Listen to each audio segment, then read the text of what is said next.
Hello, my friends. I've been putting some blues videos out, and I've had a number of people who actually like my blues videos, which is cool. And they've asked, a little bit about what's my technique, what's my approach. So I'm going to jump right in. I've shared some videos like this before. I've actually tried to do a better job with them, but let me just go ahead and tell you, I could probably in about 3 lessons explain my entire approach to playing blues, and it is what's called a mixed pentatonic approach. And there are some charts I could maybe attach to this that would show how the blues and the major pentatonic cover each other, the minor and major, how they overlap, and that could show you a lot of how I play. So if you watch any of my blues videos, you're going to hear a lot of the same phrasing. I probably have a bag of about 20 or 30 really good licks that I throw in, and I connect them with just a bunch of chromatic riffs. So what do you see over and over again? Let's say we're in a key of A.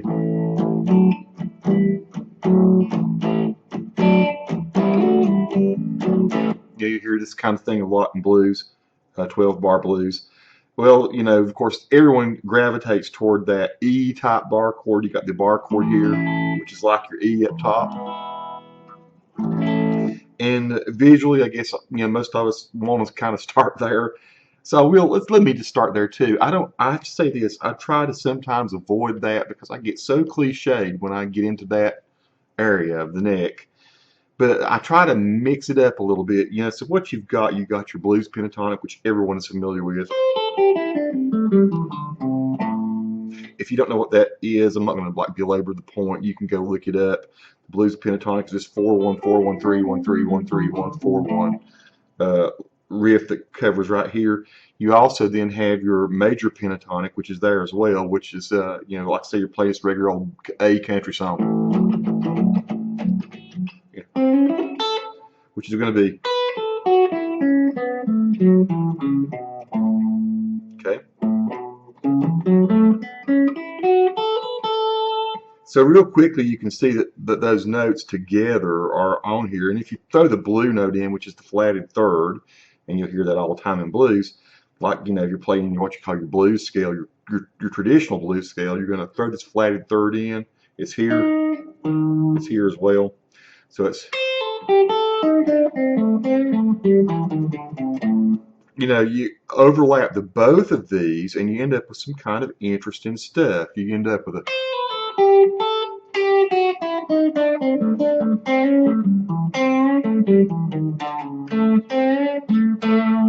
and you hear a lot of me playing that kind of stuff there where I'm sliding back and forth.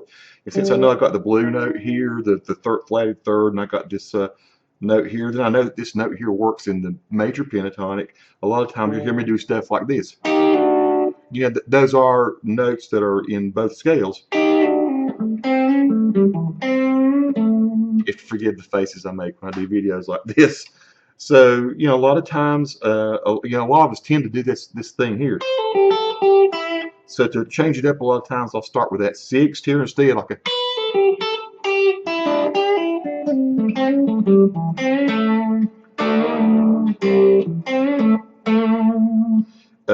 Since you do have the same pentatonics behind this you got this pentatonic here.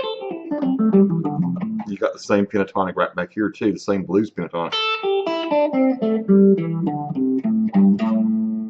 And you got your little chromatic connecting notes. You'll hear me use a lot of this. Sometimes I'll be playing something here. And just a little something different to throw in that might be a little awkward to play at a different place on the neck.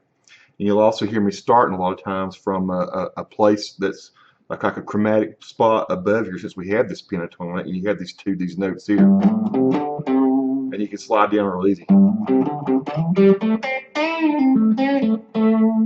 you want to slide to my front pickup here, get a thicker sound. So I like to do stuff like this. I'm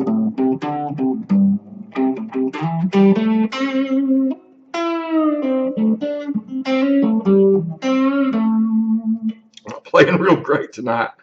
You have your BB King box down here on the bottom, which is the pentatonic, the same pentatonic. Just right down here, right?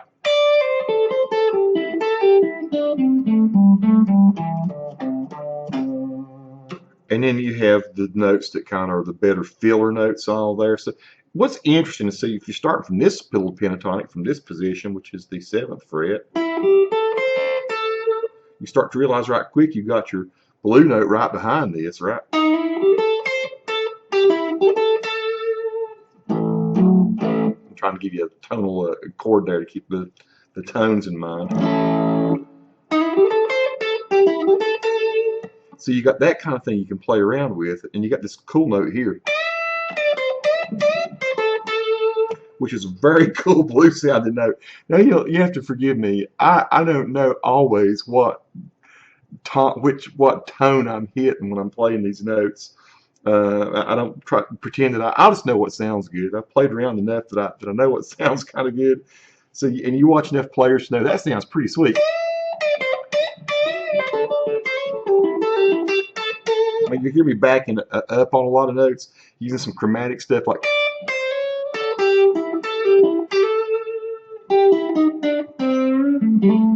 I love the fact you have all three of these notes here in the blue notes in the middle, so when you're backing up. Yeah, it's kind of one of my cool licks. You hear me somewhere in almost every blues song I play when I do that. I love this note here. This note is back here behind the D. So yeah, that's a whole lot of what I'm going to do. Just all I'm really doing is I'm taking boxes and I'm taking chromatic points and I'm adding to it. Like for instance here, since I know this sounds good, I know that this E note here is what I'm actually bending up to. And since I know that there's a good chromatic note in between here, I mean, I'm not going to do that, but you'll see me do this. So I like this reach here a lot.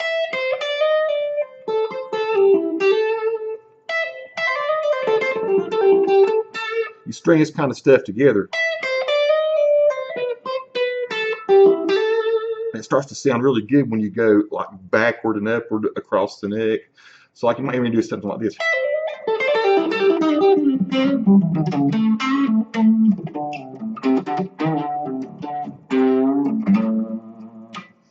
So this is all sort of minor based, but you'll hear the little major pentatonics work into it as well.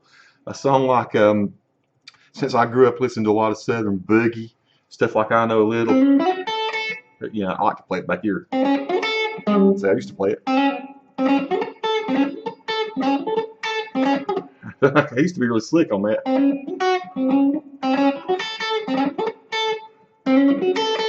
Anyway, I like to use this little thing here in my blues playing too, which is part of the major. You know, you got your major chord. So it's very much a country type thing. You'll hear me do this a lot. So I double back onto this note and hammer onto it a lot, which is part of the A chord. So yeah, I think there's little bits that you can throw in here that allude to the major scale when you're playing blues, and you're not just playing something that's very minor pentatonic-y based. I think that's what makes it sound a little jazzier, a little snazzier, a little I don't know, just a little, I don't know, more pleasant sounding. So it's that Southern boogie influence. I grew up listening to a lot of Leonard Skinner, Molly Hatchet, and Blackfoot, and 38 Special. I'm a child of the South, and so I've heard a lot of that kind of playing when I was young. And then, of course, the other thing, when you hear me play a minor blues, then I'll tend to play around with the Dorian scale and throw it into the minor scale a lot. And so what's going to happen, you know, you got your same pentatonic, you're playing the minor blues.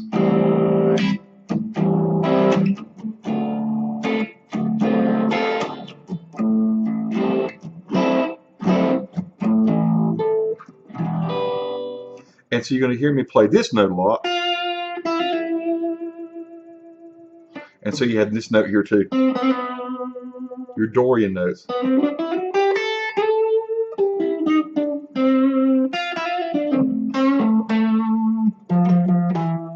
So like, yeah, I remember I first realized that kind of cool Dorian note that I don't know what part of the scale it is, but that note there, when I was learning the Stairway to Heaven solo, it has that, you know, that, what does he do? Page does.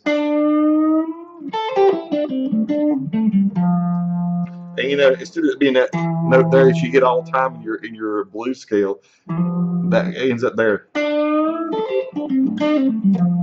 You know, what is it?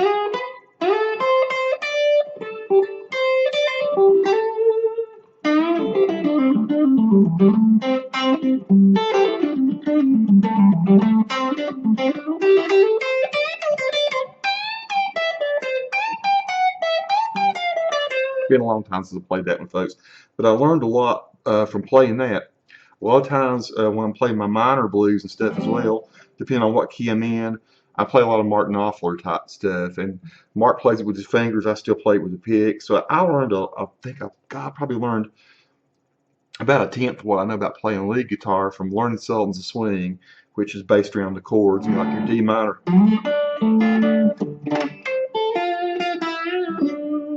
I didn't play that quite right, but so so let's go back to the A key for a while. I love these little bits and pieces of chords. You know, hear me do a lot of that. Like, of course, you know that's part of it. Very Jimmy Page type thing.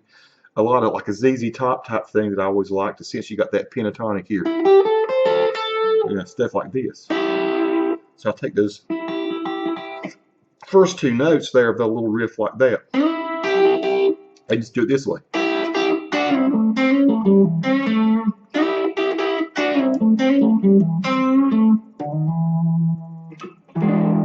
And you might end up on that Jimmy Page type or Jimi Hendrix type chord. I don't usually add that note to it because I don't want to sound too derivative of Jimi Hendrix. But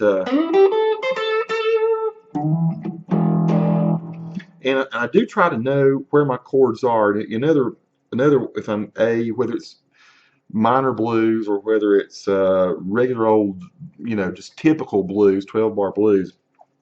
One of the boxes I find super helpful to use is this one that's right before, you know, right down here is where your A minor really is residing. Same as up here. You're just 12 frets higher. And so you got this really cool box here.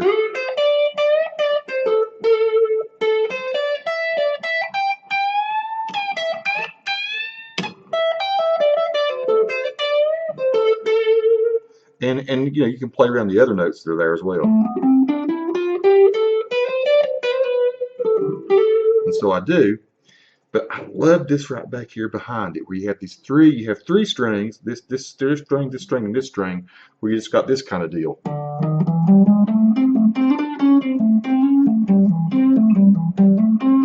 You almost can't miss when you're getting this little zone right in here. So I love this. And it slides right into this little box up here.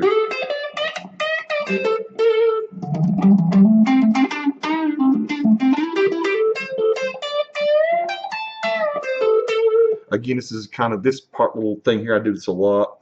Is straight out of Mark Knopfler. You know, and it seemed like a part of it, maybe in Sultan's of Swing, he has a lick like that, like a, what is it? What's it?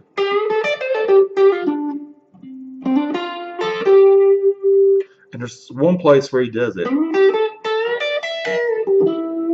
I can't remember. It's part of the Sultan's of Swing solo. Don't want to, you know, bore you and get into that. But I've incorporated a lot of that like into my minor playing.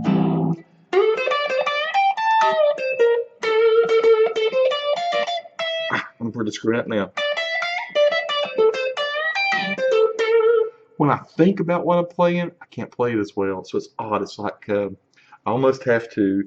Usually when I put my little blues videos online, I'll pick a track that I want to jam to, and then I'll maybe play through it just one time. And I don't want to overthink it.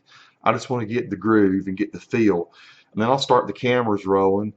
Maybe play it a couple times. Yeah, I'm going to miss. I'm going to have some sour spots in there because I'm a total improvisation guy. And so I do know my shapes and my spots up and down the neck, depending on, of course, all these things I'm doing are movable. Any of these licks that I'm doing here, It can be like in G as well, or B or C or whatever, just depending on where you want to start on the neck. But I typically like to sort of feel it out and let the things happen.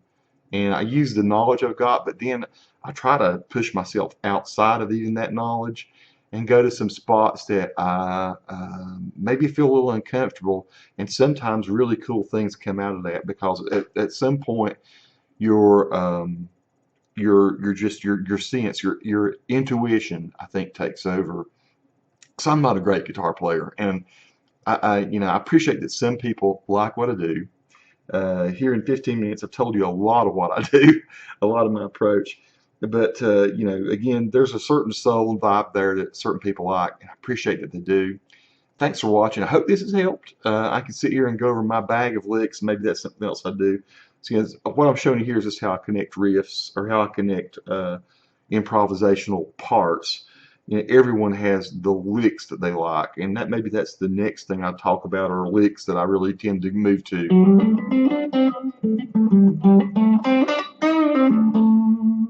And the fact that I will say one thing I like to do a lot. So I like to skip some strings, or instead of always just following a scalic type thing, I like to do some chordal movements. Like sometimes it's this.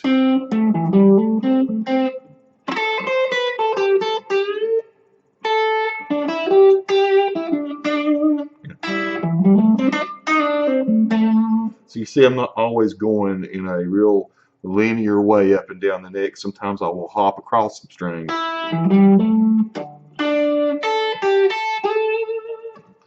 And slide into some, like this tone here and this tone here are the same, but they sound, to me, this sounds better down here than this sounds here. A little more trebly and all up here, a little thinner if you're playing on a thinner string. So a lot of times you'll hear me,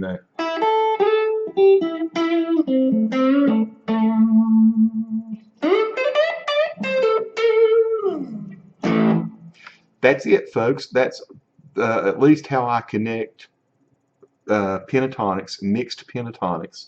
My advice to anyone is learn your pentatonics, learn where they are. Typically, if you've got a minor pentatonic, we've been playing an A a lot, and you got that pentatonic here, the country or major pentatonic is just 3 frets back. Same thing. And when you see me do the BB King box here, the country pentatonic, 3 frets back.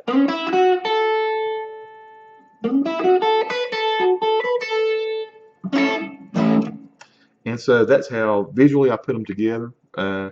You can draw your own charts. Maybe I will save a chart that shows how I pull this off.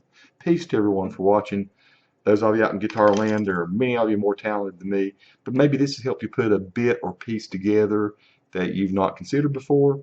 One of the great teachers of guitar is the guy named Kirk Lorange, who I subscribe to. I would recommend anyone go over there to his channel, and he's got a whole lot more about shapes and stuff that you can recognize on the neck of the guitar. And Kirk is a master, absolute master. I'm a piddler. I'm the dude you used to jam with in high school, and but it's pretty cool over the years. I've had a lot of fun with it, and I used to be, the kind of guy people would call up, say, "Hey, sit in with us tonight." And so I have that kind of skill, just using these little notions and bit of knowledge that I have picked up over the years. Thanks to everyone watching. Let me know if this helps, and if you have any questions, thanks.